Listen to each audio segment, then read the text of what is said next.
അലൈക്കും വറഹ്മത്തുള്ളാഹി വബറകാതുഹു. സോ ഇന്നത്തെ ചോദ്യം, ഇവിടെ കൊടുത്തിരിക്കുന്ന 2 ആയത്തുകൾ അവയിൽ നിർത്തുമ്പോൾ റോയിൽ കൊടുക്കുന്ന ശക്തി ഒരുപോലെയാണോ ഇല്ലയോ എന്നുള്ളതാണ്. ഓക്കെ, സോ ചോദ്യം ഒരുപോലെയാണ് എന്നുള്ള സ്റ്റേറ്റ്മെൻറ്റാണ്, അതുകൊണ്ട് തന്നെ ആ സ്റ്റേറ്റ്മെൻറ്റ് തെറ്റാണ്. ഇവിടെ നോക്കുമ്പോൾ 2 ആയത്തുകളും വസറു എന്ന് പറയുന്നതിൽ ഒരു റോ മാത്രമേ ഉള്ളൂ, എന്നാൽ രണ്ടാമത്തെ അൽ മുസ്തഖറു എന്ന് പറയുന്നതിൽ 2 റോയാണുള്ളത്. അപ്പോൾ നമ്മൾ 2 റോ ആണ് എന്ന് കാണിക്കുന്നതിനായിട്ട് നമ്മളവിടെ നമ്മുടെ ശബ്ദത്തിൽ ചെറിയൊരു എലിവേഷൻ, അതിൻ്റെ ഒരു ഉയർച്ച കൊണ്ടുവരണം. അതുകൊണ്ട് തന്നെ റോയ്ക്ക് ഒരു എക്സ്ട്രാ സ്ട്രെങ്ത് പോലെ നമുക്ക് ഫീൽ. ബട്ട് ആക്ച്വലി സ്ട്രെങ്ത് എന്നിവിടെ ഉദ്ദേശിക്കുന്നത് നബറാണ്.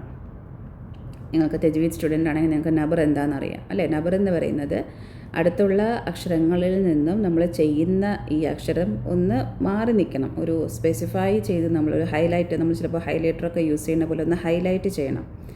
ലൈക്ക് വസറു, അൽ മുസ്തഖറു, അൽ മുസ്തഖറു. സോ വസറു എന്ന് പറയാൻ പാടില്ല.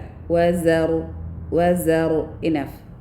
കല്ലാ ലാ വസറു إلى ربك يومئذ المستقر. ഓക്കെ, സോ ഖറു ഇവിടെ സറു, ഖറു ലൈക്ക് ദാറ്റ് ഒരു ചെറിയൊരു എലിവേഷൻ ഇൻ ദ സൗണ്ട് നമ്മളവിടെ കൊണ്ടുവരും.